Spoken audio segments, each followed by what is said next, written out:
मैं हूं राजिया जाफरी और खबर शामिल करते हैं सरगोदा के इलाका चक नंबर 38 जनूबी से। रिपोर्ट के मुताबिक सरगोदा के इलाका चक नंबर 38 जनूबी, जहां रात गए चोर मस्जिद इमाम सैयद इफ्तिखार हुसैन शाह के घर में जेर तामीर मस्जिद की रकम तकरीबन 9 लाख से जायद की नकदी लेकर फरार हो गए।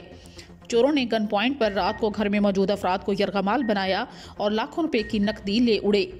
अवाम ने DPO सरगोदा से थाना कैराना की हदूद में मौजूद इलाका जात में आए रोज बढ़ती हुई वारदातों का नोटिस लेने का मुतालिबा किया है।